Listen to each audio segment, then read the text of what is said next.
Okay, so I'm going to show you how to set these things up and do a few in Excel. What I'm going to do, I'm going to make 2 videos for your homework assignments. One is just going to take you through like an example of each of the 4 types of problems in your practice homework, and then I'll stop the video and then make a new one for sort of to get you ready to do the mini case for the big quantitative homework. Okay, so the first thing I want you to do is, of course, when you're doing these, you should be doing them in Excel, and what you should do for all of these, right, because basically you're just going to use Excel like a calculator for these. I want you to take and put in those variables that I showed you from the previous page. So I'm going to take mine that I already had and just copy them over here. Whoa, that's big. Yeah, that works. All right. And then what you can do, like if you're trying to make like a data entry kind of situation, you know, it's not a bad thing to like make it look nice, right? So you can, what I like to do with these kind of things is give it the all borders on the inside, and then take and re-highlight it and give it a heavy outside border. Okay, and remember we said that the payment for these is always going to be 0, and the type is always going to be 0. So remember, there were 4 variables in all of these equations that we could solve for, right?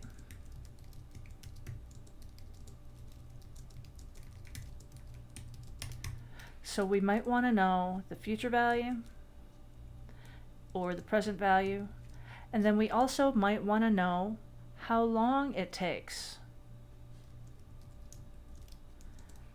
to get to a certain goal. Or we also might want to know what the interest rate is given a certain set of parameters. And all of these situations are quite realistic. They apply to your normal financial life as a consumer, as an investor, as, you know, just a human being in our economy.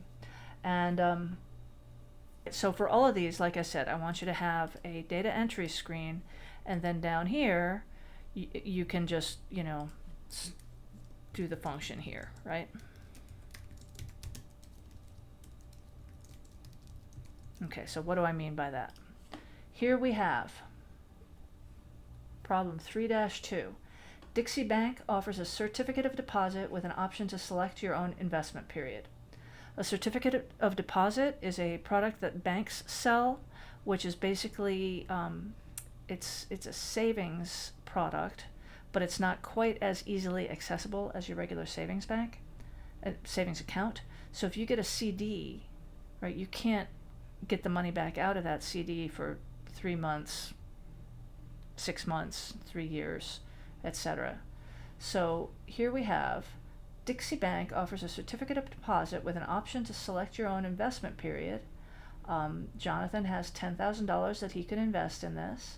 If the bank is offering a 4.5% interest rate compounded annually, how much will the CD be worth at maturity if Jonathan picks these various investment periods? Right, so we want to know what's the future value at 4.5%. And then our number of periods is going to change. But let's start with 3 years. The payment is 0. The future value is what we want to solve for. So we'll just leave that blank for now. And the present value is $10,000. Now I want to note something, and you might have picked up on this when you were looking at the textbook to go along with the last lecture. In order to do these problems, your present value and your future value in Excel kind of need to be opposite signs.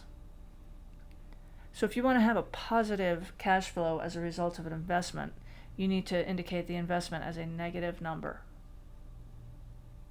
You're taking money, you're taking it out of your hands and you're putting it into the bank's hands, and then after it grows at 4.5% for 3 years, it's going to come back to you as a positive cash flow. So we're going to say our present value is a negative $10,000, right?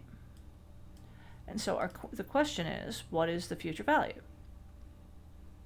Okay, So we invoke the function with the equal sign, FV, and it's going to prompt us for all of these arguments. So we just take them right down the column here.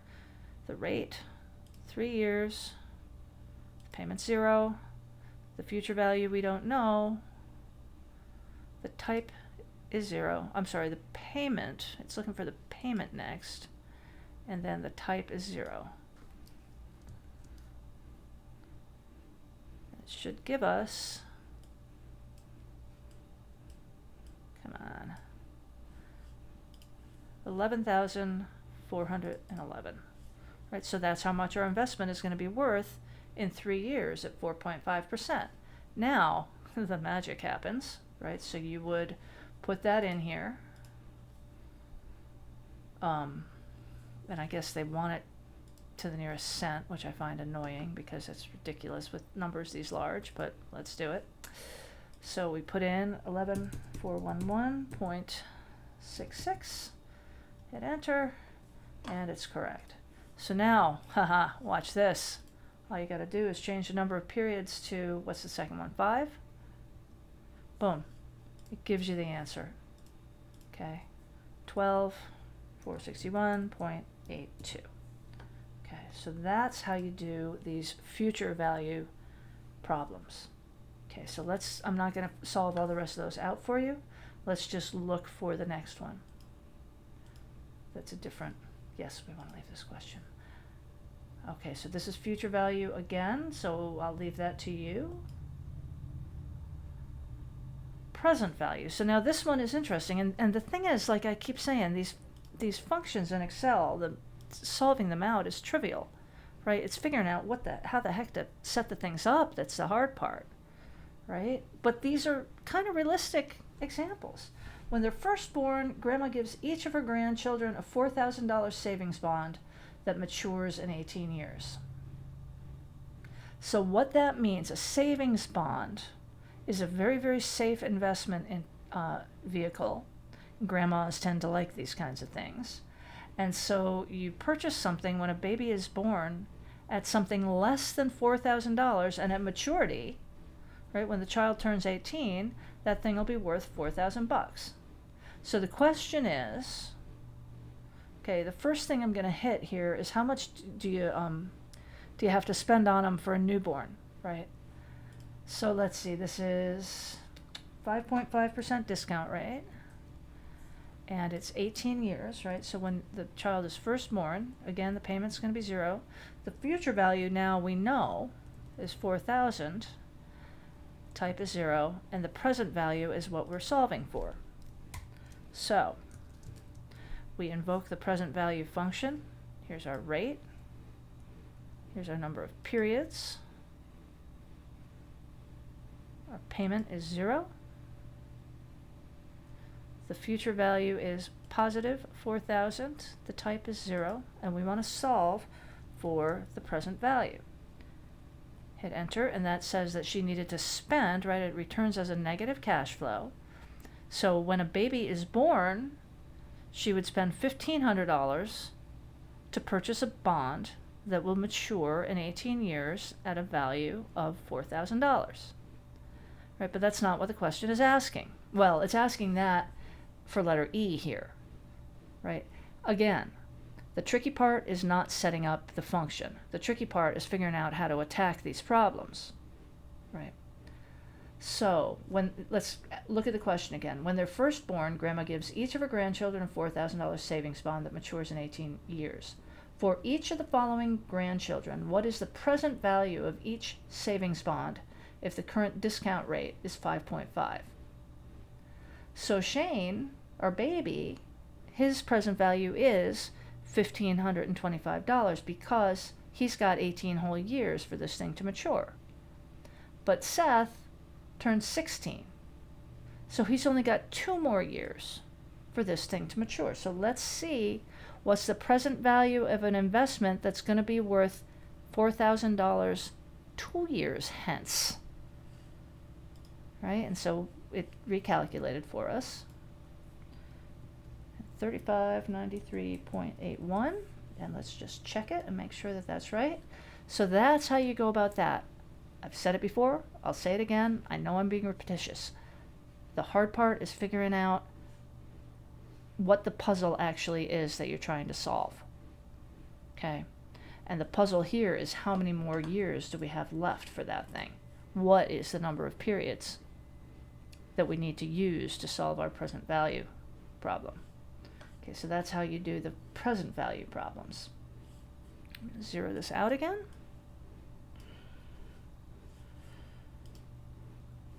Okay, so the next thing, which I didn't really address during my sort of concept overview, is calculating back for the interest rate. Now, this is actually something, it kind of, the way that they've got it set it up here, it feels like this really academic thing, but in reality, it is not uncommon for the interest rate to be undefined in a business deal. I was working as a business advisor when a startup brewery I was working with was doing equipment financing, and they needed to buy the tanks. And the tank vendor offered them financing because for startup businesses, it's very hard to get bank loans. So the equipment vendor offered them financing, and again, they did not explicitly say what the interest rate was. And so I tried to help them figure it out, and I'm like, my God, it looks like that's like a 30% interest rate. That can't be right. But you know what? It was. Okay, so interest rates are often hidden in deals. And if you're not financially sophisticated, you know, you might not realize how much interest you're paying. So that's why they have you, in this book, solve for interest rates. Now, Excel has a function called rate, but let's just look at this first example. So we invest $350, so we're going to call that a negative $350 for our present value. And then the future value, oops, sorry about that. The future value is $769.78, and the time period is 9 years. Payment 0, type 0. Okay, so what we need to do is we invoke Excel's rate function. So the number of periods is 9. Payment is 0. Present value negative $350. Future value $769. The type is 0. And they're asking you for a guess. The way that Excel is going to solve this problem, because if you recall the algebra, the number of periods was the exponent. And so Excel does this through an iterative process. It just goes round and round and round. I think it will do it without us having to provide a guess, but we will see situations where we need to use a guess when we're figuring out a rate later on in this finance class. So it's 9%. Right, so that's a 9% rate of return.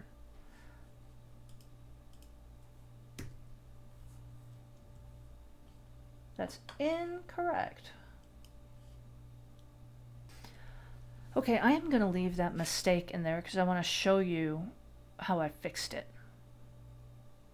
Okay, so, you know, I saw, wow, that's incorrect. That's weird. So I paused the video and I figured out what the problem was, but I probably should have left the video running while I showed you the process of figuring out what the problem was.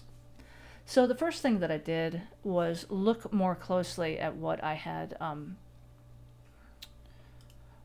entered for my data entry. And if I go backwards here, right, I had entered a minor typo here, 769.48. It should have been 78. Okay, but then the other thing was that it's looking for me to round to 2 decimal places. So if I increase the decimals, it's 9.15%, which when I entered it, and in fact was correct. Okay, so when they say round, do what they say. Okay, so that is how you solve these figuring out the interest rate problems.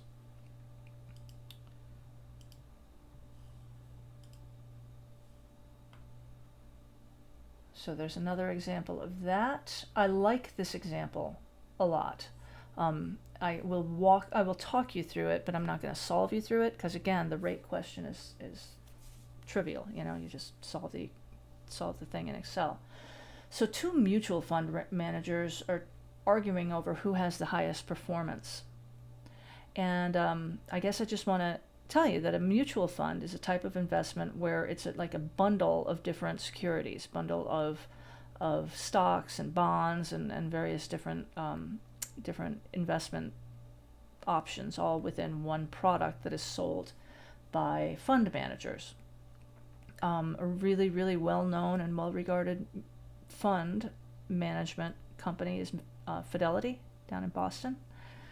And so we've got the situation where they want to know who is actually getting the best return on their funds. And so Martha's mutual fund, she was selling 11 years ago for $28, and now those shares, if you wanted to buy one today, it would be worth $62. And so the question is there, you know, what's the rate of growth? What's the effective interest? Again, I don't like using interest in this because, you know, this isn't just interest that is causing these funds to grow. It's the growth and value of the stocks as well. And then David said investors bought shares in his mutual fund 5 years ago for only $3.50, and they're now worth $7.40. And so you're trying to compare a rate of growth across different time periods and in different sort of quantitative values, right? So what you would do to solve this is you just do them separately, kind of note what the different rates of return are for each of those managers, and then pick from this multiple choice which one is the best.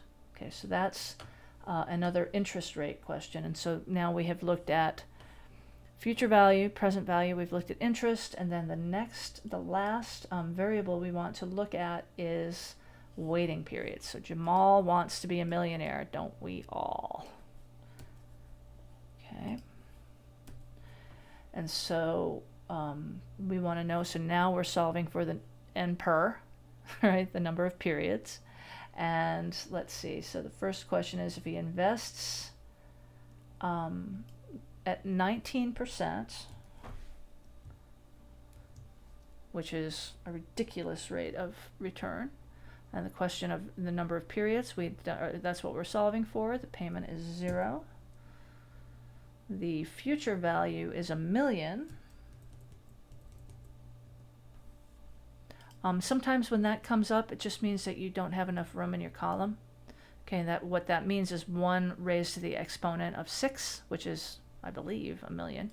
Let's just double check with the commas, make sure I have it right. Yep. Okay, the type is 0. And then the present value is, again, if we want a positive future value, we have to have a negative present value. So our investment now is 23,328.56. Okay, so now, again, Excel has a function for number of periods. All right, so our rate and payment is 0.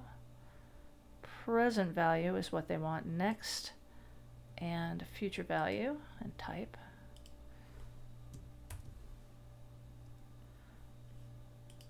And for whatever reason, it gave me in percentages, which I don't want, 21.6 years. And we are looking for a whole number here, so let's see if we get that one right.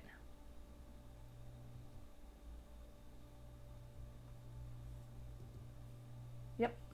Okay, so people, those are the 4 types of problems. Now I'm going to end this here, and then I'm going to show you some sort of more complicated things, all right, in another video. Okay.